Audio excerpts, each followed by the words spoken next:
Hey everyone, welcome back to Redditly.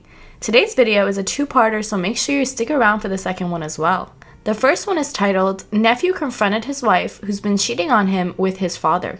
Please make sure you like and subscribe and hit that notification bell so you never miss a future upload. Let's get right into it. As per my previous posts, my twin sister discovered in late May that her husband of 40 years has not only been cheating on her, but it's with none other than their eldest son's wife. There are no words in the English language that could possibly come close to describing the anguish of this situation. My nephew had been stationed in Germany since January and initially wasn't due home until the end of the year. That was until his younger brother and sister had literally flown to Europe to break the devastating news to him in person. He soon filed a request for emergency leave and it was granted last week. Upon arriving on Thursday midday after an 11-hour flight and little to no sleep for quite a few days, since having learned about the depravity of his father's actions, he insisted on going to the hospital to confront the man he has idolized all of his life and reassured his sister, who'd picked him up from the base, that he would show restraint. That soon turned out to be anything but, and who could blame him? My niece had accompanied him inside, and after coming to the realization that their father was busy in the OR and wouldn't be done until a few hours later, my nephew went ballistic and had a hard time taking no for an answer. When the receptionist asked if she could take a message in an attempt to calm him down, he retorted with more expletives aimed at his father and said, "Ask him who he's effing. You all love him, but I'm here to tell you he's a sick son of a b. And tell him I said to go F himself." My niece was beside herself and began crying because all eyes were on them, and many people know who they are. As he got louder, security was called and they were asked to leave immediately. My niece later recounted the story to me and regretted giving in to her brother's demands because it was a terrible idea that should have never happened.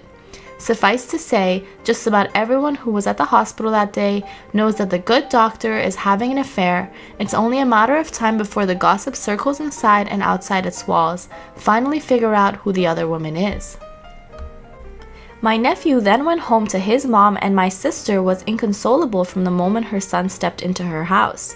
She initially didn't want to show him all the texts between his father and wife, but he demanded to read them, leaving her no choice.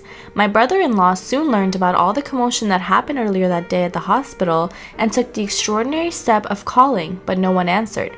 In fact, none of his children are actually speaking to him since they found out. It's a given that his mistress soon found out too. My nephew wanted to see his kids, so he got his mother to drive him to the house that he shares with his wife and kids. It turns out that my nephew has been having doubts about whether or not his daughter, the younger of the two children, is actually his. That evening, the argument with his wife devolved into a screaming match that later resulted in a neighbor calling the cops. We've since learned that my nephew asked his wife over and over who is the biological father of the daughter, and she finally admitted that she doesn't know. His wife admitted to being in love and sleeping with his father since late 2016, a few months after giving birth to their son. The daughter was born in December 2017. My nephew hasn't confronted his father face-to-face as yet, but received a letter over the weekend addressed to all three children, which they refused to read. My sister did open it, and her husband wrote, among other things, that he's deeply sorry for the insurmountable pain and misery. He's far from perfect. Understands if his children doesn't ever want to speak to him or see him ever again, and realizes that nothing he says or does will ever change the situation he has caused, but they should never forget that he'll never stop loving them until the day he dies. The sheer audacity of a man who has hidden behind his looks, money, and success for decades, only to be reduced to a pitiful excuse for a human being. My nephew is going to be home for 3 weeks before he goes back, and has since retained the services of a lawyer in order to obtain a court order to establish paternity. It's devastating to watch the people I love so much be consumed by sadness and heartbreak of unprecedented proportions. If it wasn't bad enough already, my nephew has been hitting the bottle every day since his return last week. And the second story is titled, Update. I'm sitting out in front of AP's house to confront him. Let's get right into it. So it's done. I'm an emotional mess. I knew that the community here at r/SurvivingInfidelity would need an update, and I'm here to deliver. I'll start with last night. I got home from work, made dinner, and sat down to eat. My wife asked me how my day was. I relied uneventful, but that was the extent of it. We ate, played with the kids, and put them to bed like everything was normal. She and I sat down in our bedroom to watch TV, and she said nothing for like 2 hours. Finally, after our shows were over, she spoke. Her, quote unquote, I'm going to bed. And that was it. No confrontation, no discussion, nothing. She went to bed and I stayed up playing video games for another couple of hours before I went to bed myself. I slept like S and finally woke up at 5 a.m. The reason I wanted to serve her today was that we had a marriage counseling session over the lunch hour.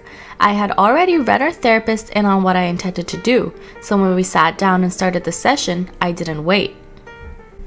Me, I talked to AP yesterday. Her, yeah, I talked to him too. Me, yeah, I know. Her, I don't get it. Why would you go talk to him? Me, because I needed answers to some questions I had and you weren't being honest with me. Her, oh yeah, well what did that tell you? Me, honey, he sold you down the river. Her, what does that mean? Me, he told me everything about what you guys have been doing. The sneaking around, the secret meetings, the lovey-dovey phone calls, everything. Her, shocked. He told you? Me. Yeah, everything. I then went on to list out all the details I already knew of their texts, calls, meetings, dates, times, etc. She started to bawl. Me, so it's clear to me that while you've been in here telling me one thing, your actions tell a completely different story. So I'm done. Her, what do you mean you're done? Me, hands her the divorce papers. I want a divorce. She took the paperwork in her hands like it was a venomous snake and stared at it. She then looked to the therapist for help. Her, how do I fix this? I don't want a divorce. I want you. I want our life. I want to stay. Therapist, do you see where at confronting AP is coming from? When your words and your actions are telling conflicting stories, you always believe the actions, not the words. Me, your actions have told me all I need to know. How do we move forward from here without fighting, without vitriol, without dragging our children through the mud? The rest of the session was surprisingly cordial. There were a lot of tears on both sides. I expressed how betrayed and angry I am that she would continue this affair behind my back, thinking of me as the lovable idiot who would never know. She cried because her life as she knows it is ending. I told her I cut off her money supply, that she can use half of what we have to hire a divorce attorney. I told her she cannot live in our home anymore. She will need to go stay with family or friends. I told her I was done and that there is no chance for reconciliation. She cried more. When we walked out of the appointment, she grabbed my hand and made another last-ditch effort to garner my forgiveness. I pulled my hand away and told her in no uncertain terms that I was done, and I did not want her in my life anymore. She fell to the ground sobbing. I walked out the door and left her like that.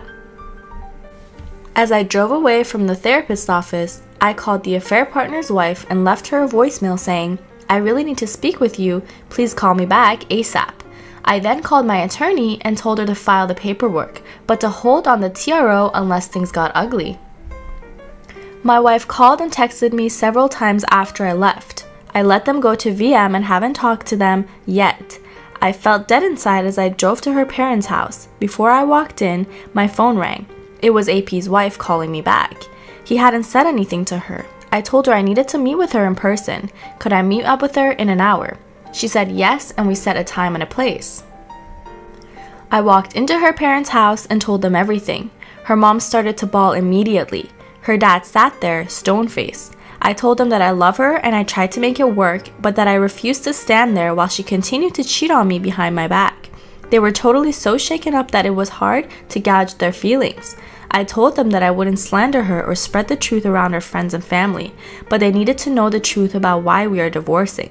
I told them that I don't expect them to support me in all of this, and frankly, I want them to support her because she's going to need it. This all goes back to my kids. If she cannot afford a decent place to live, I don't want my kids living in a squirrel during the time they spend with her. Her parents can and will support her financially. I told them I loved them and that I would miss our relationship. Her dad and I shook hands and I hugged her mom before I left. Then I drove to the meeting place to meet AP's wife. I'm sitting in the car now, waiting for her to show up. I plan to tell her, show her the video if need be, and let her make the decision on how to proceed from there. If she needs me to be a source of emotional support, I will offer that.